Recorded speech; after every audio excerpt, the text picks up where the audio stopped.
సహాయం చేయడానికి ఆ దేవతామూర్తుల శక్తిని కూడగట్టుకుని మీలాంటి రాక్షసులను వధించడానికి ఈ ప్రదీప్ అవతరించాడు. ప్రదీప్, ఈ సృష్టిని శాసించే అధికారం పైన భగవంతుడిదైతే ఈ రాజ్యాన్ని శాసించే అధికారం మాదే, మా భగవాన్దే. ఒకరి బ్రతుకుని శాసించే అధికారం మీకెవరిచ్చారా? ప్రదీప్, నా చెంప మీద పడ్డ ఈ దెబ్బ నీ జీవితం మీద పడకుండా చూసుకో. అరే వెళ్ళి ఆ భగవాన్ గారికి చెప్పు, మిమ్మల్ని ఎదిరించడానికి వచ్చింది మామూలు మనిషి కాదని, పిడిగాని. అప్పటిదాకా నువ్వు బతుకుంటే కదరా, చూసుకుందాం.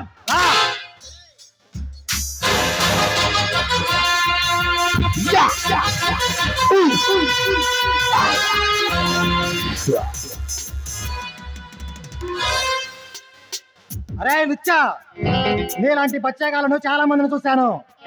వెళ్ళి ఆ భగవాన్ గారికి చెప్పు, వాడి మూతి మీద మీసమే ఉంటే ఆ మీసానికి రోషమే ఉంటే రణరంగంలో అడుగు పెట్టమని చెప్పు. నా పొడిగని అడ్డంగా నరికేస్తా, వస్తా.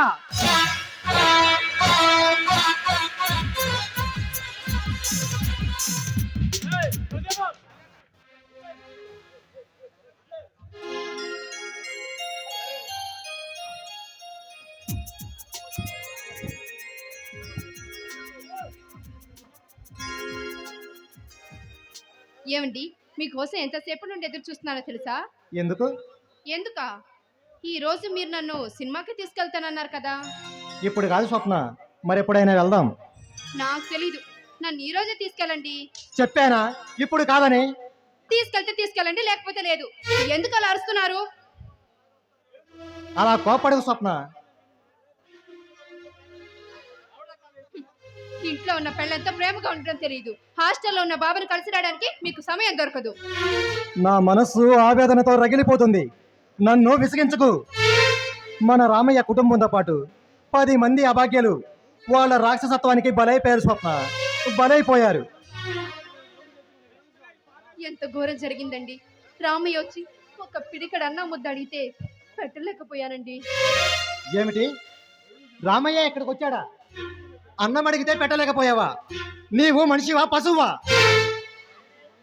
నేనేదో ధ్యాసలో ఉంటే ఒక ముష్టివాడిలా గోల చేశాడండి, అందుకే. ఏం కూసావు? రామయ్య ముష్టివాడా?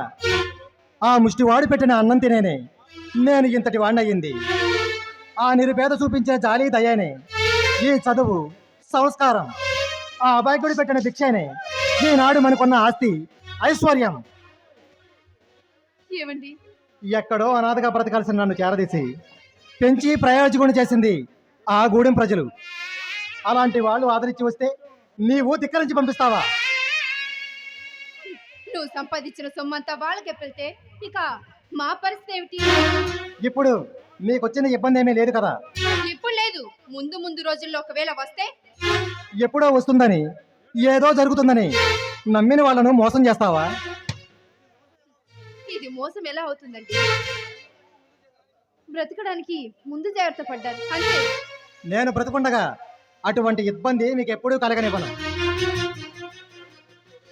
ఒకవేళ మీకు ఎలాంటి పరిస్థితి ఎదురైతే?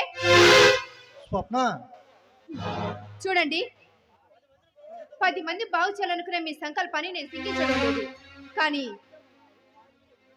మా గురించి మన పిల్లల గురించి కూడా ఒకసారి ఆలోచించుకోండి. తర్వాత ఇక మీ ఇష్టం. నా ఇష్టమెల్లా ఒకటే. ఆ గూడెం ఒక దేవాలయం. ఆ దేవాలయంలోకి ఏ దుష్టశక్తి రావాలని ప్రయత్నించినా వాళ్ళని పతనం చేసే వరకు నిద్రపోను. అయితే నా మాట కూడా వినండి. మీరు తీసుకునే నిర్ణయం పట్టే నా నిర్ణయం ఆధారపడి ఉంటుంది. వస్తా. స్వప్న, స్వప్న.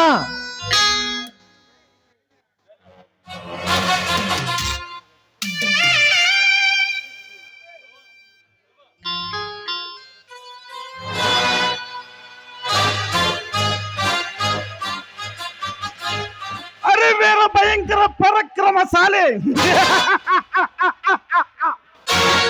సుసంపన్న శౌర్యాధిపతి,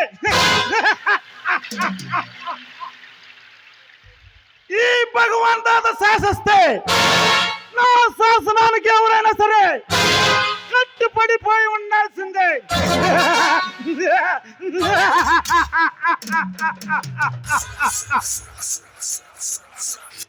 ఎవడ్రా మీలో ఎవడో నన్ను ఎదిరించడానికి వచ్చిన మనగాడు ఎవడో? ఎవడ్రా ఎవడో నా తల కొట్టిస్తానన్న మనగాడు ఎవడో? నా తల కొట్టిస్తానన్న వీరుడు ఎవడో? దమ్ముంటే రారా, బయటికి రా. ఈ భగవాన్ అంటే ఒక వ్యక్తి అనుకున్నారా? కాదు, మహాశక్తి. ఈ శక్తి ముందు ఎవడైనా సరే తల వంచాల్సిందే. కాదని రెచ్చిపోయారా, తలకాయలు పుచ్చకాయలు పగిలిపోతాయి. జాగ్రత్త. ఆ ప్రదీప్ మనం ఊహించినంత సామాన్యుడు కాదన్నా. నాకు ఏమిటి సచ్చి మాటలు మాట్లాడుతున్నావు? రెచ్చిపోతే చచ్చిపోతారని వార్నింగ్ ఇచ్చి వెళ్ళాడన్నా. రెచ్చిపోతే చచ్చిపోతాడని చెప్పపోయావా? వాడు చావడానికి పుట్టలేదు, మనలాంటి వాళ్ళని చంపడానికే పుట్టానని హెచ్చరించి వెళ్ళాడన్నా. నన్ను చంపడమా? చంపడమా? అరే నాకు ఈ భగవాన్ అంటే ఎవడనుకుంటున్నావురా? పులి, గుర్రంతో పులి. నన్ను అర్థం చేయాలంటే ఈ నగరం మొత్తం కలిసి వచ్చినా సరే నా కన్నెరప్ప మీద ఎంటికి కూడా పీకలేరా. మతం ఎక్కిన పశ్చాపములంటే ఎంతో మంది పోలీసులను సింహంలో గర్జించే ఎంతో మంది విప్లవకారులను ఒంటి చేతులతో చంపిన వాడిని.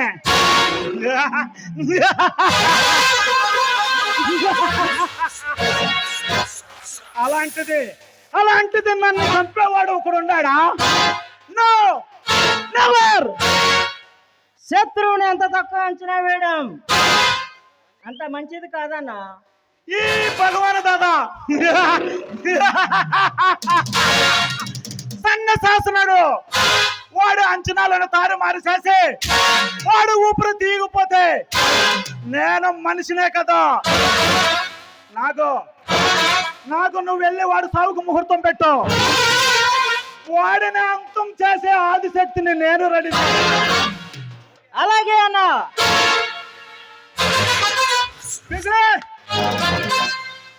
Darling, busy, come on.